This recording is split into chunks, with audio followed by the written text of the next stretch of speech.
वाह बताओ, हद है, इतना बड़ा बिजनेस है और सब्जी में इतनी कंजूसी करते हैं। 2 सब्जी खरीद कर पूरे हफ्ते का काम चलाने को कह रही हैं। अब शाम को भी प्रीति खाने में आलू भले की सब्जी बनाती है। रात को भी सभी खाना खा रहे थे। कितनी बढ़िया सब्जी है। हाँ, आजकल तो बाजार में यही सब्जी चल रही है। सिर्फ यही सब्जी क्या चल रही है, हर तरह की चल रही है सब्जी। रोज यही आलू के साथ हर तरह की सब्जी खाकर बोर हो गई हूँ मैं तो। सभी खाना खाकर अपने कमरे में सो जाते हैं। काम खत्म करने के बाद प्रीति खराब मूड से अपने कमरे में जाती है। क्या बात है, आज मेरी पत्नी इतनी उदास क्यों लग रही है? हर रोज एक ही तरह की सब्जी खाकर मैं बोर हो गई हूँ। कभी हमारे घर में तो पनीर बनता ही नहीं, बनना तो दूर की बात है, उसकी शक्ल तक देखना नसीब नहीं होता। अरे तो इसमें इतना परेशान होने वाली क्या बात है? तुम्हें जो खाना है तो मम्मी को कह सकती हो, मम्मी ला कर दे देंगी। हाँ, देखते हैं हमारी सासू माँ हमें क्या क्या ला कर देंगी। प्रीति भी सो जाती है। दिन गुजरते चले जाते हैं। एक दिन रोहन अपने ऑफिस जाता है। क्या बात है, आज तो तुम्हारे हाथ में बड़ी महंगी घड़ी नजर आ रही है। कब खरीदी तुमने? अरे मैंने नहीं खरीदी, मेरे ससुराल वालों ने मुझे खरीद कर दी है। ये फायदा होता है घर का दामाद बनने का। ससुराल में फिर हर कोई हमें पलकों पर बिठा कर रखता है। हाँ बिल्कुल, दामाद की तो ससुराल में इज्जत बहुत होती है। अच्छा तुम जल्दी से अपना काम खत्म करो और सारी फाइल मुझे आज शाम तक रेडी चाहिए। हो सका तो मैं कल या परसों ही दूसरी फैक्ट्री में जाकर सारा काम देख कर आऊंगा। उसके बाद सब अपना काम शुरू करते हैं। वहीं दूसरी तरफ दिन का खाना बनाने के लिए प्रीति शांति से पूछती है, मम्मी जी, हम बहुत दिनों से आलू गाजर गोभी बस यही खा रहे हैं, क्या हमें आज आप सबके लिए खाने में पनीर बना दो? मैं बहुत ही टेस्टी शाही पनीर और पनीर टिक्का बनाती हूँ। नहीं नहीं बेटा, पनीर बनाकर क्या करना है, अभी घर में कोई मेहमान थोड़ी ना आ रहे हैं जो हम पनीर बनाएंगे। अभी तो जो फ्रिज में सब्जी रखी है वही बना लो। शांति की बात सुनकर प्रीति गुस्से में पैर पटकती हुई रसोई में चली जाती है और सबके लिए नमकीन चावल बनाने लगती है। कम से कम चावल ही बना लेती हूँ, वरना आलू खाकर तो मैं पक चुकी हूँ। बताओ, एक दिन पनीर नहीं खा सकते? रात को जब रोहन काम से घर आता है तब प्रीति गुस्से में उससे कहती है, ओहो, अरे बाप रे, मेरी बीवी का गुस्सा तो साथ में आसमान तक पहुंचा हुआ है। आखिर क्या हुआ? दिन में मम्मी जी को पनीर की सब्जी बनाने के लिए पूछा था, लेकिन साफ मना कर दिया। ऐसा भी कोई भला करता है? कोई बात नहीं, कल मैं दिन में आते हुए पनीर ले आऊंगा, उसके बाद तुम पनीर की सब्जी बना लेना। अब खुश? नहीं, बिल्कुल नहीं। आप एक दिन पनीर ला दोगे, 2 दिन पनीर ला दोगे, लेकिन बाकी दिन तो हमें वही सादा खाना खाना पड़ता है। अगर कभी मेरा कुछ चटपटा खाने का मन हुआ तो क्या करूंगी? बस इतनी सी बात। मैं तुम्हें पैसे दे दूंगा, तो उसके बाद जब तुम्हारा मन करे तुम बाहर जाकर अपनी पसंद का खाना खा सकती हो। इसके बाद प्रीति का मूड थोड़ा ठीक हो जाता है। अच्छा, मुझे दूसरी फैक्ट्री के काम से बाहर जाना है। अगर रात को आते हुए देर हुई तो मैं होटल में रुक जाऊंगा।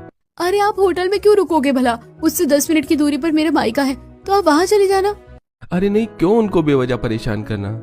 अरे इसमें परेशानी वाली कैसी बात है? वो भी तो आप ही का घर है। अगर आप वहाँ नहीं जाएंगे तो उन्हें भी बहुत बुरा लगेगा। बात तो तुम्हारी जायज है। ठीक है, मैं वहाँ चला जाऊंगा। अब अगले दिन सुबह रोहन प्रीति को पनीर लाकर दे देता है, जिसके बाद प्रीति सबके लिए पनीर की सब्जी बनाती है।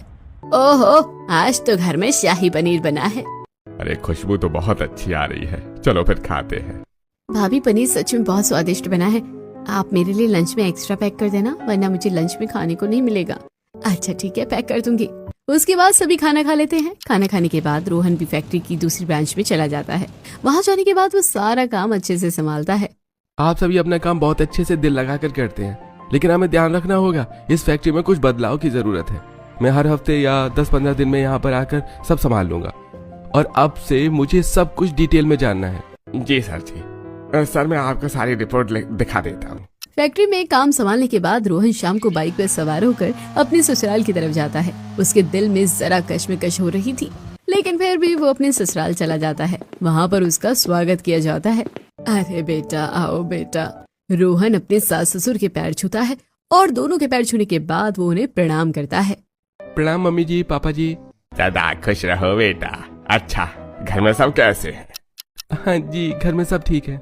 जीजा जी, आप दीदी को भी ले आते। हाँ, लेकिन मैं तो यहाँ पर फैक्ट्री के काम से आया था, तो सोचा आप सबसे भी मिल लेता।